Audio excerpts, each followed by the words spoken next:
Santapan Harian Jumat 22 Desember 2023. Inilah program Santapan Harian, sebuah program yang mengajak Anda menelusuri isi Alkitab, agar Anda menemukan makna firman Tuhan sesuai dengan konteksnya.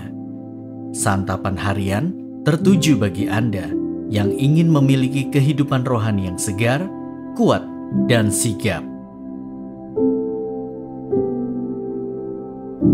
Hari ini kita akan membaca 2 Tawarik pasalnya yang ke-27 hingga pasalnya yang ke-28. Namun, kita akan membacanya pada pasalnya yang ke-27 hingga pasalnya yang ke-28 ayatnya yang ke-5. Sebelumnya, mari kita berdoa.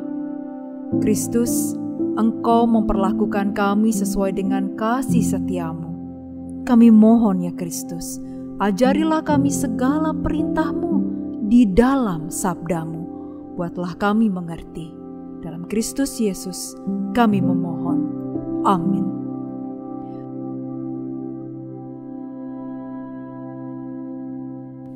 Dua Tawarik pasal 27 sampai pasal 28 ayat yang kelima. Yotam berumur 25 tahun pada waktu ia menjadi raja, dan 16 tahun lamanya ia memerintah di Yerusalem. Nama ibunya ialah Yerusa anak Sadok. Ia melakukan apa yang benar di mata Tuhan, tepat seperti yang dilakukan Uzia ayahnya. Hanya ia tidak memasuki bait Tuhan.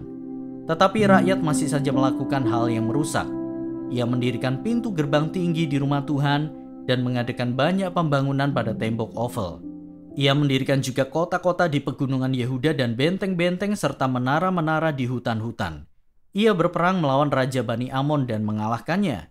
Sehingga pada tahun itu juga Bani Amon membayar kepadanya 100 talenta perak, 10.000 kor gandum dan 10.000 kor jelai. Juga pada tahun kedua dan ketiga, Bani Amon membawa upeti itu kepadanya. Yotam menjadi kuat karena ia mengarahkan hidupnya kepada Tuhan Allahnya. Selebihnya dari riwayat Yotam, segala peperangan dan tingkah langkahnya, sesungguhnya semuanya itu tertulis dalam kitab Raja-Raja Israel dan Yehuda. Ia berumur 25 tahun pada waktu ia menjadi raja, dan 16 tahun lamanya ia memerintah di Yerusalem. Kemudian Yotam mendapat perhentian bersama-sama nenek moyangnya, dan ia dikuburkan di kota Daud. Maka Ahaz anaknya menjadi raja menggantikan dia.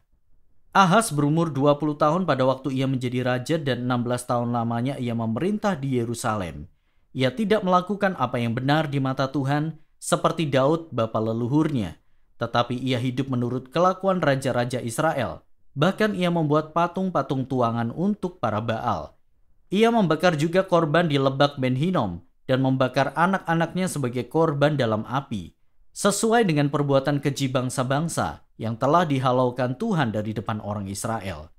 Ia mempersembahkan dan membakar korban di bukit-bukit pengorbanan dan di atas tempat-tempat yang tinggi dan di bawah setiap pohon yang rimbun. Sebab itu Tuhan Allahnya menyerahkannya ke dalam tangan raja orang Aram. Mereka mengalahkan dia dan menawan banyak orang daripadanya yang diangkut ke Damsyik. Kemudian ia diserahkan pula ke dalam tangan raja Israel dan mengalami kekalahan yang besar.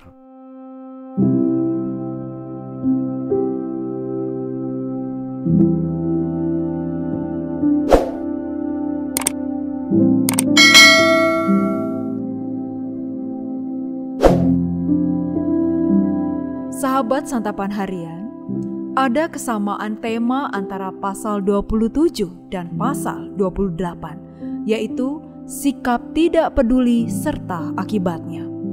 Raja Yotam adalah raja yang saleh. Ia memperhatikan pemeliharaan fisik bait Allah serta mendirikan kota-kota di pegunungan Yehuda, benteng-benteng, dan juga menara-menara di hutan. Ia juga menang melawan Bani Amon. Ia menjadi raja yang kuat karena selalu mengarahkan hidupnya kepada Tuhan. Sayangnya, ia tidak mempedulikan kehidupan spiritual rakyatnya. Ia hanya peduli pada kehidupan spiritualnya sendiri.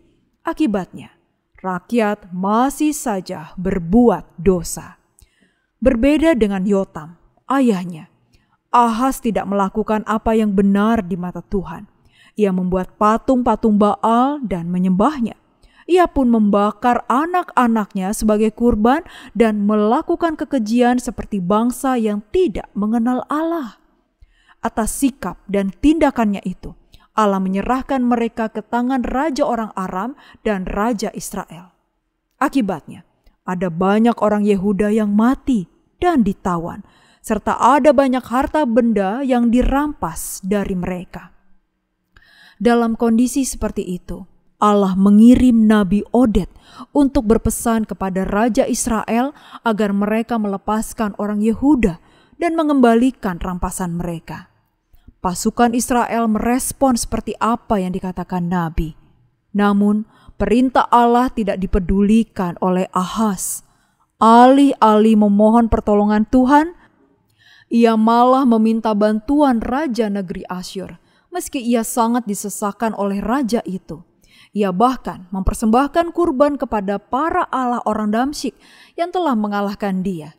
Ia semakin tersesat dan jauh dari Tuhan.